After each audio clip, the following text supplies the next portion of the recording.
नमस्कार दोस्तों, आप सबको मेरी चैनल पर स्वागत है। दोस्तों, आज हम सुनेंगे माफ़ी मांगने से कोई छोटा नहीं होता इस कहानी की स्टोरी। दोस्तों, इस कहानी की स्टोरी शुरू होती है एक बड़े शहर में। ये एक दिलचस्प कहानी है, परंतु मन को झकझोर देने वाली घटना है। एक रईसजादे अमन से माहौल भर के लोग परेशान थे। अमन एक अमीर और दबंग परिवार का लड़का था। उसकी सबसे बुरी आदत लड़कियों को छेड़ने की थी।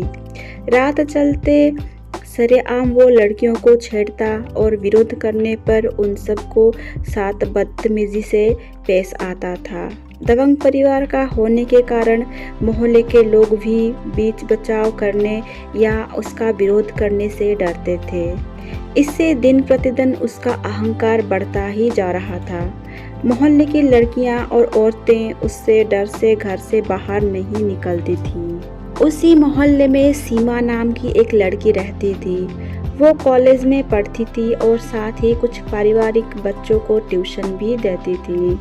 वो रोज सुबह कॉलेज के लिए निकलती और दोपहर बाद वो घर को लौटती थी। मोहल्ले में एक तरफ जहाँ सीमा की सुंदरता की चर्चे होते थे, वहीं उसकी सादगी और बुद्धिमत्ता का भी तारीफ करते थे। अपने स्वभाव के मुताबिक अमन पहले तो कई दिनों तक सीमा का पीछा करता रहा और संकेत में उसे छेड़ता भी रहा, परंतु जब सीमा ने कोई रेस्पॉन्ड नहीं दिया तो वे गुस्से में उसने एक दिन कॉलेज से लौटते हुए उसका हाथ पकड़ लिया।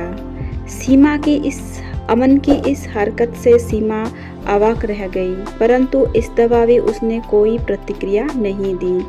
अमन की पकड़ से सीमा ने अपने आप को छुड़ाते हुए तेजी से घर की तरफ रुख कर लिया। कुछ देर तक अमन भी उसके पीछे भागा, परंतु जल्दी ही सीमा एक गली के ओर मुड़कर अमन की नज़रों से दूर हो गई। सीमा की इस हरकत से अमन काफ़ी नाराज़ था। उसने मन ही मन सीमा को सबक सिखाने की ठानी और अगले दिन का इंतज़ार करने लगा। अगले ही दिन अमन सुबह ही गली के नुक्कड़ पर सीमा के कॉलेज जाने का इंतज़ार करने लगा, परंतु काफ़ी समय बीत जाने के बावजूद सीमा नहीं आई। फिर अमन ने सोचा कि शायद वो उसके डर से किसी और रास्ते से कॉलेज चली गई होगी। तब अमन ने एक बार फिर अपने मन को समझाते हुए सीमा के कॉलेज से लौटने का इंतज़ार करने लगा।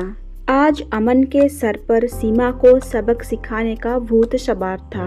वो किसी भी तरह से आज सीमा को पूरे मोहल्ले के सामने जलील करना चाहता था। आखिर सीमा ने सरेआम उसको चुनौती दी थी। आज सीमा को सबक सिखाने के लिए अमन अपने साथ मोहल्ले के और 3 टपोरियों को भी अपने साथ लाया था, परंतु एक लंबे इंतजार के बाद भी सीमा वहां से नहीं गुजरी। सीमा के कॉलेज से आने का वक्त भी बीत चुका था। अमन असमंजस में पड़ गया। वो यह भी नहीं जानता था कि सीमा कहाँ रहती है और ना ही अपने अहंकार में वो किसी से सीमा के घर के बारे में पूछना चाहता था। अमन रास्ते में ही था कि अचानक उसे सीमा सामने से आती हुई दिखी। वो खुशी से उछल पड़ा और बीच सड़क पर आ खड़ा हुआ।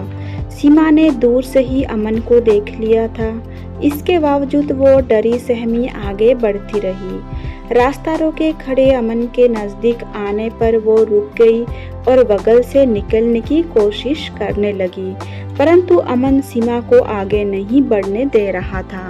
अमन बोला, रुक जाओ मेरी जान, जल्दबाजी अच्छी नहीं होती।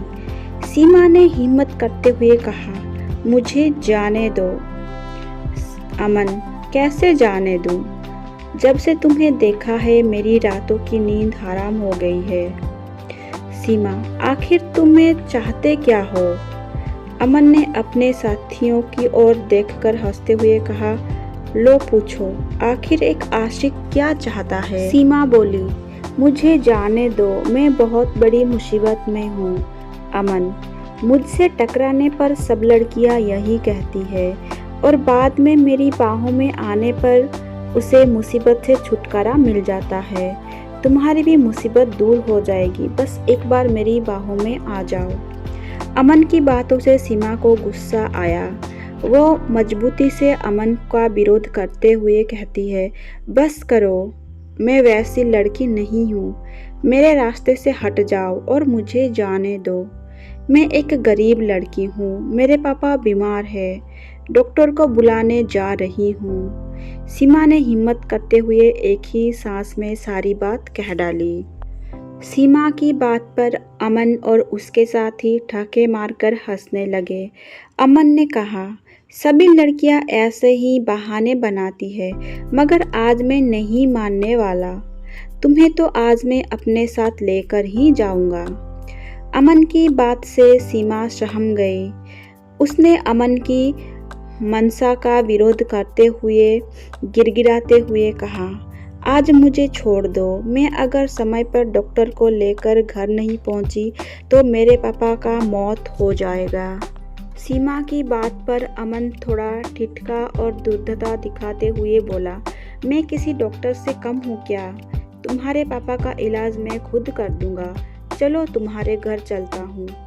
अमन इस बहाने सीमा का घर भी देखना चाहता था, परंतु भोली भाली सीमा को अमन की यह चाल समझ में नहीं आई और यह समझते हुए कि अमन जब उसका घर का हालत और उसके बीमार पिता को देखेगा तो उस पर तरस खाकर उसका पीछा करना और उसे तंग करना छोड़ देगा। अमन को अपने घर ले आई। सीमा के घर के हालात को देखकर अमन को जोर का झटका लगा। एक छोटा सा घर, इधर उधर फैले सामान और घर के एक कोने पे चारपाई पर लेटा एक बूढ़ा शख्स। कुछ देर के लिए वहां खामोशी छा गई। इस खामोशी को सीमा ने तोड़ा। यही है मेरा घर। चारपाई पर मेरे पापा लेटे हैं। पापा बीमार हैं। माँ दूसरे घर काम करने गई है। पापा की तबीयत ज़्यादा बिगड़ने के कारण मैं आज कॉलेज नहीं जा सकी थी। डॉक्टर को बुलाने जा रही थी, सीमा ने कहा। सीमा की एक एक बात अमन के दिल पर हथौड़े की तरह वार कर रही थी। वो मूर्ति तरह जहाँ था वहीं खड़ा रहा। उसने सीमा की ओर देखा और आत्मग्लानि से उसके आंखों में आंसू आ गए। वो मन ही मन सोचने लगा कि मैं कितना बड़ा पाप कर रहा था। मैंने तो आज तक इतनी तकलीफ की ज़िंदगी देखी ही नहीं है। अपनी अमीरी की घमंड में मैंने ना जाने कितने लोगों का दिल दुखाया है। मुझे आज सीमा से माफ़ी मांगनी होगी और अब तक किए गए कुकर्म के लिए मुझे पछतावा करना होगा। वो सीमा के ओर मुड़ा और हाथ जोड़ते हुए माफ़ी मांगने लगा। मुझे माफ़ कर दो बहन, मैं आज तक घमंड में जी रहा था। आज तक ना ही मैंने समझा और ना ही मेरे माँ बाप ने समझाया कि जीवन कैसे जिया जाता है, जीवन का संघर्ष क्या होता है। आप महान हो बहन, इतनी गरीबी में भी आप कॉलेज में पढ़ रही हो और मैं सब कुछ होते हुए मैं भी कॉलेज ना जाकर आवारागर्दी करता रहा हूँ।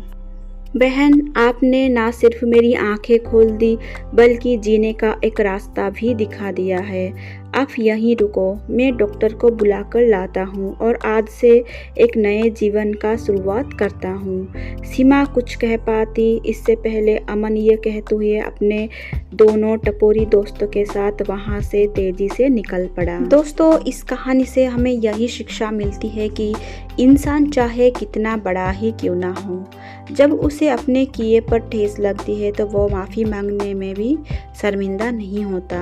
अमन ने भी ऐसा ही किया। सीमा से माफ़ी मांगने के क्रम में वो अपनी अमीरी, दबंगाई सब कुछ भूल गया। इस माफ़ीनामे में उसे छोटापन का एहसास नहीं हुआ, बल्कि उसे गर्व हुआ कि सीमा के कारण उसे आज अपने गलत कामों का एहसास हुआ और उसकी आंखें खुली। अतः हमें समझना चाहिए कि अगर कभी भी हमसे कोई गलती हो जाए, चाहे वो छोटी हो या बड़ी, हमें माफ़ी मांग लेनी चाहिए। इसने ना केवल आपकी दिल को सुकून मिलता है बल्कि सामने वाले के सारे गीले शिकवे भी दूर हो जाते हैं। अगर कुछ शब्द में कहे तो माफ़ी मांगना बड़प्पन की सबसे बड़ी निशानी है और माफ़ी मांगने से कोई छोटा नहीं होता। दोस्तों यही हमें इस वीडियो से, इस स्टोरी से हमें शिक्षा मिलती है। आई होप आप लोगों को ये स्टोरी पसंद आई होगी तो वीडियो को लाइक कर दीजिए, शेयर कर दीजिए, चैनल को सब्सक्राइब कर दीजिए। मिलते हैं ऐसे और एक मोटिवेशन स्टोरी के साथ, तब तक धन्यवाद।